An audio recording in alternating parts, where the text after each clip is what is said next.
नमस्ते everyone, welcome to ITS official YouTube channel. और आज हम लोग एक्सरसाइज 2.4 को करने वाले हैं। उसका पहला सवाल है हमारे पास बोर्ड पर। देखो, पहले क्वेश्चन नंबर 1 में क्या कहता है कि बार बार घटाने की विधि से 121 और 196 का जो वर्गमूल है वो हमें निकालना है। पूरा चैप्टर 2.1, 2.2, 2.3, 2.4 और अगर आज इसके बाद भी एक्सरसाइज है तो वहां तक ये सारे सवाल इर्द गिर्द घूमते हैं वर्ग और वर्गमूल के। मतलब ये स्ट्रैटेजी पूरी लगाई जाती है, अलग अलग सवाल दिए गए पूरे एक्सरसाइजेस में, अलग अलग एक्सरसाइज में, जहां पर आप प्रॉपर जो अंडरस्टैंडिंग होती है वर्ग और वर्गमूल की वो आप ले पाओ। ठीक है, तो उसी पर आधारित है। एक अलग सा तरीका हमने यहाँ पर देखना है। ठीक है, जहां पर बार बार घटाने की विधि का इस्तेमाल करके हमें 121 और 196 का हमें वर्गमूल निकालना है। देखो, 121 हमने पढ़ा हुआ है कि इसका वर्गमूल क्या होगा, 196 का भी हमने पढ़ा हुआ है कि इसका भी वर्गमूल क्या होगा, लेकिन हमें एक नया तरीका इस्तेमाल करना है जो कि एक बार बार घटाने की विधि थे। बार बार घटाना है, लेकिन घटाए किससे? सवाल तो यही, घटाना है आपको विषम संख्याओं से। सबसे पहली जो विषम संख्या है वो है 1। इसको सीक्वेंस में बढ़ते लेके जाओ। 3, 5, 7, 9, 11, 13, 15, 17, 19, 21, 23, 25, 27, ये सीक्वेंस जो है वो चलता जाएगा। ठीक है, ये सीक्वेंस चलता जाएगा और विषम संख्याओं से ही हमें इन 121 और 196 को तब तक घटाते जाना है जब तक कि जीरो नहीं आ जाता। तो पहली संख्या हमें दे रखी है 121, उसको लिखो।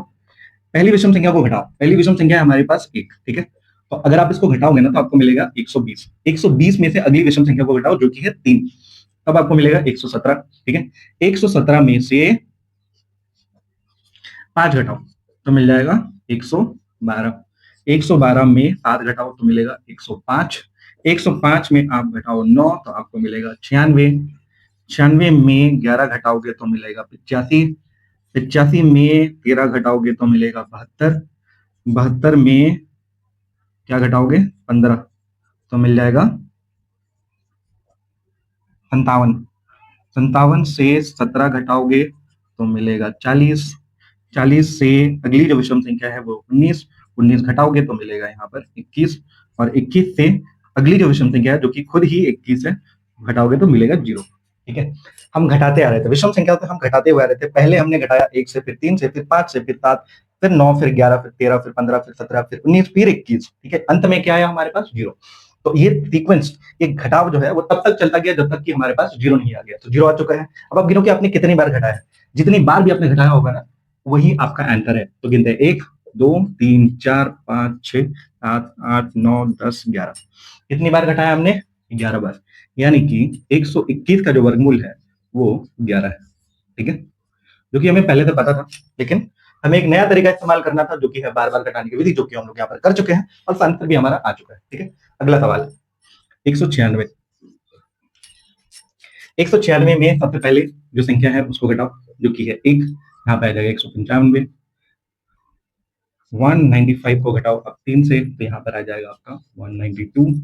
192 से आप घटाओ 5 को, यहाँ पे मिल जाएगा आपको 187। ठीक है, 187 से क्या घटाओगे? 7 को तो मिलेगा 180। 180 में घटाओगे 9 को तो मिलेगा 171। 171 में घटाओगे आप 11 को, आपको मिलेगा 160। 160 में घटाओगे 13 को तो यहाँ मिलेगा 147। 147 में आप घटाओगे अगली विषम संख्या जो कि है 15। 15 घटाओगे तो यहाँ पे मिल जाएगा 132। ठीक है, 132 में 17 घटाओगे तो मिलेगा 132 में 17 घटा दोगे तो मिल जाएगा 5। ठीक है, 115। 115। 115 में 19 घटाओ तो क्या मिल जाएगा? 115 में 19 घटाओगे तो क्या मिल जाएगा? 96। 96 में घटाओगे 21 तो मिल जाएगा 5 और ये 65। 65 में घटाओगे 23 तो मिलेगा यहाँ पे 2 और यहाँ पे 4। 42 में आप घटाओगे 25 को, आपको मिलेगा 27। अब 27 में 27 घटाओगे तो मिलेगा यहाँ पे 0। देखो, करना कुछ नहीं है। ठीक है, आपको सिर्फ माइनस करते जाना है उसके अगले अगले विषम संख्याओं से जब तक कि हमारा आंसर जो है वो 0 ना आ जाए। तो 0 हमारा आंसर यहाँ पर आ चुका है। तो इसका जो फाइनल आंसर निकलेगा वो निकलेगा कि कितनी बार आपने घटाया है। तो गिन लो जरा, 1, 2, 3, 4, 5, 6, 7, 8, 9, 10, 11, 12, 13, 14। 14 बार हमने घटाया, यानी कि 196 का जो वर्गमूल होगा वो होगा 14। ठीक है, यही हमारा आंसर है। आई होप आपको ये बार बार घटाने की विधि से जो सवाल है वो क्लियर है। ठीक है, ज्यादा मुश्किल नहीं था, सिर्फ घटाना था विषम संख्याओं से, जो कि हम कर चुके हैं, दोनों ही आंसर हमारे आ चुके हैं। अब इसके अगले सवाल को देखते हैं।